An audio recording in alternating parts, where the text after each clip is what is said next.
That was a really quick intro. Hey, okay, I'm going solo this evening for my Q&A quickie.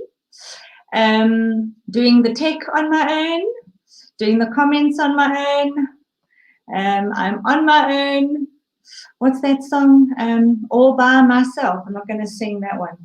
Guys, it has been a comedy of errors today, I just have to say. Starting off this morning with whacking my baby toe so bad on a chair that I had to wear a slipper to work, and it's still throbbing. So if I happen to wince while I'm doing this discussion, you know why. The second thing, arriving in my little office here with the stench of an unflushed toilet. Well, that's what it smells like. I don't know. I've looked at all the toilets. None of them are unflushed, but it literally smells like an unflushed toilet. And so I had to quickly do a spray here. I've got my what do you call this thing? Diffuser goodie going over there. I've even got my lamp burning in the corner. It's crazy. And then, of course, my printer, when I wanted to print out my show notes, my printer wasn't wanting to print. So I had to make another plan with that. But alas, all is good. We're here. And tonight we are unpacking the school anxiety issues, school avoidance, school refusal. And I'd like to know where you are watching from. If there is anybody watching, let me know so that I don't feel so alone. I'm sitting here talking to myself. If you did watch last week on Wednesday, please let me know. If you didn't watch and you have some questions, please pop those into the comments. It's really been quite an interesting topic, and I've had lots of questions coming through, and the best of those I'm going to be discussing tonight. So without any further ado, good evening. Hi, my name is Philippa Fabry. I am really wanting to share my 21 years of experience working in the educational space with you to try and support parents, to try and support educators in being able to do what you need to do more effectively. Parenting, as you know, is a team sport. It takes a village to raise a child. I firmly believe that, and nobody should be needing to do that on their own. Also, no child should be feeling anxious about going to school. It's to be terrified and scared about going to a place that you need to spend up to 6-7 hours a day at. Shouldn't be happening, and we need to be understanding our children and trying to identify the reasons why they are fearful about certain things. So, guys, there were 3 important questions that came out of the conversation last week. The first of which I'm going to talk about, there were 3. So the first one was by Bronwyn, and I'm going to just read it. She says, has there been any research on the negative effect of having a visible star chart on show in the class? Has that ever been linked to children's anxiety, especially with kids who are not academic? And I love that question because it addresses 2 very, very important things. One, the type of child that we need to be considering in the classroom, and number 2, how we reward certain things, especially in a classroom situation where we are sort of in a group situation, sometimes naming and shaming children in front of others. So I did a bit of research on star charts, and I looked at these behavior modification systems that teachers use. And being a teacher myself, I had them. I had the bean jars where we were collecting beans, and when the jar was full, then we could do something fun as a class. I had the jars of beans on each desk, and when you get so many beans in your jar, you get a certain reward. I've done it. I've been there. I've done the star charts in class. I've done the ticks on the board. I've done it all because you're wanting to create an environment that is conducive to learning. And some children disrupt, some children are inattentive, some children tend to be noisy or disruptive, or they tend to make your teaching a little bit more difficult. And in order to be able to get everybody to toe the line and be able to do what you are being paid to do effectively, we need to have these systems in place where our classroom can be better managed. So in terms of star charts, these are aimed at encouraging positive behavior. There should be no objective to shame children into compliant behavior. Some children become used to negative attention. They are always getting into trouble. They always get the negative attention. And so they will always continue to attract negative attention. But when we reprimand a student in front of others, we risk changing that child's inner voice. We shift their identity to being the bad kid. We isolate that child from their peers, and we disrupt their relationship with teachers. We risk making a child feel unloved. So imagine the devastating effect of a child who doesn't get a lot of love at home and comes to school to get that love from their teacher, and now they make their teacher upset and she reprimands them in front of others. So we recommend teachers rather put into place 3 proactive strategies. And if there are any teachers watching, this is for you. If there aren't, parents, take this back to your teachers, because I do think that positive behavior can be, it can backfire. When we try and establish a positive behavior modification system in the class and we are not mindful of the kind of children that we have in our class, as I said, this can backfire. So please, if this resonates with you, take this back to your teacher, to your teachers, if you are a parent. So the first thing that I would recommend teachers do is take 10. Take 10 minutes of every day to manage your relationship with a student in that class. That means take 10 minutes to get to know that student. What are their likes and dislikes? What are their interests? What are they passionate about? What do they love to do? What sport do they play? How do they excel outside of school? Take 10 minutes to really get to know and foster a positive relationship with each and every child in your class. Because once you've done that, you've got their buy-in. They will not disappoint you because you have created that positive relationship. That's the first thing. The second thing is take it off stage. If you need to reprimand a student for bad behavior, don't do it in front of others. Take the child aside, sit them down, spend a bit of time explaining what they did, why it upset you, and how they could have done it better or how they could have improved on it. Rather talk to them quietly and not in front of everybody else. The third thing is to hear the student out. Why did they do that thing? What was it? There's always a cause for bad behavior. Children don't just want to be the naughty kid. They don't just want to get the negative attention. What is it? What is causing that behavior?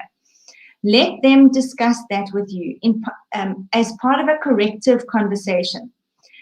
Generally, students prefer to have a conversation with the teacher rather than have the teacher conversation happen to them in front of everybody else. So there's this whole thing about what you do with a child in front of everybody else. So I think that's why the STAR chart or the behavior chart was an issue that caused anxiety, because when you reprimand a child in front of everybody else, number one, the other children feel bad for that child, especially your empath children, the kids who take things very seriously, your sensitive children. So when one child is being reprimanded in front of everybody else, those children who are not being reprimanded feel so bad for the one being reprimanded that their anxiety escalates. Never mind the child that's being reprimanded. So I think there's definitely a controversy there in terms of STAR charts, and to rather find these other 3 methods or these other 3 ways in dealing with behavior in the class. I just want to go to comments quickly. To make your office smell better. Thank you. They send me some roses. Oh, wait, I can put the comments up. Oh, sorry. I'm forgetting here. I'm forgetting. Thank you, Annie. I'll remember that, the roses. Chantal, absolutely, it's tantamount to bullying. I think you're referring to reprimanding a child in front of the other kids. I agree. And Leanne, hello. Lovely to have you, and thank you so much for tuning in. I don't feel so alone now. Right, so number 2, the question came from Alicia. When would you know whether it's really anxiety or just my child being manipulative? especially on these cold, dark, wintry mornings. So the question there, I think, was, we don't want to get up in the morning. The school refusal, is it school refusal, or is it just not wanting to get up in the morning? And my answer to that is, your child. When these things happen at a certain time, there's generally a pattern, and it usually means there's an underlying cause, and you need to be the private investigator. You need to be Magnum PI to uncover what it was, what it is, and when it started. So if your child does any of the following, and I listed them last week, and I'm just going to list some of them again. So if your child complains of stomach aches, headaches, being tired, not wanting to eat, throws tantrums, or cries a lot, or is irritable, the teenager or the older child locks themselves in their room, withdraws, become argumentative, they refuse or beg not to have to go, they have trouble sleeping, or they threaten to hurt themselves. That's particularly the older children. You need to understand when those things happen. So does that complaint, or do those outbursts or those symptoms happen when possibly there's a stressful event happening at school, for example, a test or exam, sports days, galas, oral presentations, things like that? Does it happen when you have to drop them off in the morning? So is there separation anxiety there? Do they complain when they have to start a new year, school year, when they have to start on a Monday after a weekend or after a holiday? Does it happen then? Do they complain about possibly being bullied or teased, or are they complaining about a certain subject or a certain teacher? So there are the clues or the triggers. So as parents, you need to sit your child down and have that conversation. Try and uncover, look for the pattern, look for when it is happening, and try and look at the trigger. Is it a person? Is it a situation? Is it an event? And when you know that, then you can start looking for a solution. So guys, the last question that I'm going to deal with this evening was from Jackie. Her question was, how do you choose the right school for your child? And let me tell you, choosing the school for your child is probably the most important decision you might ever make. Because when you choose your partner or your life partner, that is only something that affects you. But when you choose your school for your child, that can affect the whole family, the child, the sibling, both you and your spouse. It could affect more than just you. It's such an important decision. And that's why when I look at the camera like this, I'm hoping that you take me very, very seriously. Because choosing a school must not depend on convenience, must not depend on how far you have to travel in the morning or in the afternoon when you fetch. It must not depend on how many other families went there before. There's no family legacy. That is not the be-all and end-all. So I'm really, really stressing the fact that there is the right school for every child, and you need to find that good fit. So often the parent thinks that when there's an anxiety at play and there could be an issue with the school, they think that changing schools is going to solve the situation. But let me tell you something, often it's just going to follow the child to the next school. And let me explain why I say that.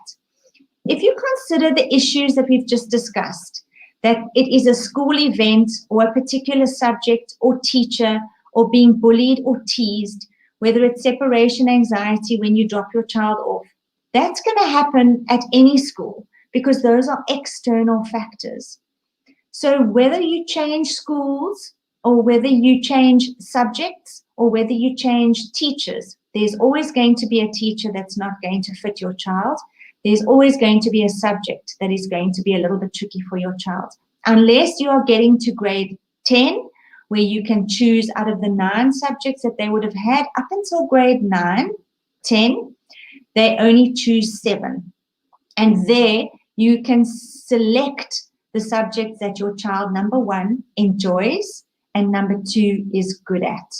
And there's another whole conversation in that in terms of maths versus maths lit, in terms of science versus a content subject like history and geography. But moving on, if anxiety is something that many people live with, in other words, it's an internal issue. In terms of, when I say internal issue, it's part of the child's makeup, their character, it's part of their heritage, it's in the family. It's not necessarily caused by something, but it is something that the child is living with. It is about managing that anxiety, accepting that anxiety, understanding it, and dealing with it on a day-to-day basis. If we can identify it and name it, we can claim it. There was somebody that said that. I was looking it up to see where had I heard that before. If you can name it, you can claim it. The feelings of anxiety and excitement are very similar. If you can rather choose excitement over anxiety, you've already won the battle, because anticipation of being anxious is the same as anticipation of something that is going to be exciting. So when you feel anxious, you can say, am I anxious about starting a new school year, or am I excited about starting a new school year? Am I anxious about having to do this presentation, or am I excited about having to stand up and do this presentation? The symptoms in your body are the same. It's how you relate to those symptoms. So you can go a long way with accepting that anxiety can be your friend. It doesn't have to be your foe. So as I end off this evening, I'm going to follow with, Bronwyn, I'm glad you're back, because it was your question that I read at the beginning. I have no star chart in my class, and I have made the children aware that we are a family at school. We talk a lot about our families. I can honestly say I have no behavioral issues, and my kids show kindness to each other. I also keep their parents really involved with photos and quick message. I try to send at least 2 parents a message each week. Oh, amazing, amazing. And just say something positive about their child. I think parents often feel left out, especially now during COVID, as they simply they probably just don't have enough time in the day or something. Bronwyn, I used to do that as well. I used to make good news phone calls. And I used to also phone parents once a week on a Friday was my time. And I used to make phone calls to say to parents what their kid had been getting up to that week. And it was generally a good news phone call. And I'll never forget, I made that call. And when I think it was the dad, I phoned the dad. And he said to me, as he heard it was me, he said, what has he done now? And I said, actually, I'm just phoning to tell you that your son has been a real rock star. He's done excellently in his work. He's really trying hard to, whatever it was, I can't remember. But imagine that you just immediately hear that teacher's voice and it's like, oh boy, here it comes. So, and I do get that there are those parents that always expect the worst, eh? So yeah, I think what I wanted to say was parenting, as I said when I started, is a team sport. We need to support one another. And largely that is why I started this Facebook group called the PFEC Village. And it is really a place for parents to come together and share their experiences, to support one another, and just really provide a nesting place. It's to provide a safe space to discuss any issues that are related to your children and schooling. And I really have found that, parents that have reached out to me on that group have had amazing support from other parents. We're all in this together. It's a journey. Really, it is a journey. This is my Facebook page. If you haven't liked it or followed it, I would really, really ask that you share it with others. If you've got anything out of this talk, please share it with one other person. Every Wednesday, 8 o'clock, I do these talks. And I'm quite excited because next week I'm starting a new series called What's Your Superpower? And I'm going to be interviewing people who have overcome their learning challenges and their learning barriers and have been very successful in their business ventures. These are real people. These are not Richard Bransons of the world. These are not Elon Musks of the world, or Bill Gates of the world. These are real people that I've met and had conversations with, and I would really love to introduce them to you. So from next week, the 2nd of June, we will be doing What is Your Superpower? And I would love for you to all tune in with your children, if possible, because we are going to be discussing issues like dyslexia, ADHD, autism, spectrum disorder, but those are just the minor issues. The major issues that we will be touching on is how they've used their talents, their skills, their gifts, and the other things that make them who they are to be successful at the various businesses that they are in. So yes, I think my desire, my gut feel is that this can really be of benefit to everybody, especially if your child is struggling with their own self-esteem, their own self-worth, saying things like, I'm stupid, why can't I do this, why can't I get this right? I really do think that you should tune in with your child and let them speak to this person. The comments will be there. You and your children will be able to ask questions to my interviewee, and they will be able to answer them online, and they will also share their email addresses so that you can also chat to them afterwards as well. So yes, if you would like a one-on-one with me to unpack a particular problem that you might have with your child, please get hold of me. I'm going to pop in my email address. Actually, contact me on Facebook through my DM there. If you would like a discovery call, it doesn't cost you a cent, just maybe 20 or 30 minutes of your time. And I can promise you, I will be able to help you. That I can guarantee. So book that call with me, set aside 20 or 30 minutes of your time, and we can have a chat. So that's it, guys. I'm confident I can help you. I'm confident that this is where I'm meant to be. This is my why. I want to help. I want to support. And I really do enjoy interacting with you in this forum. So thank you so much for watching, Leanne. I appreciate your interest and your support. And Chantel, I appreciate you very, very much as well. So that's it, guys. I am going to sign off. Have a great evening and a very, very lovely weekend. Cheerio then. Bye-bye.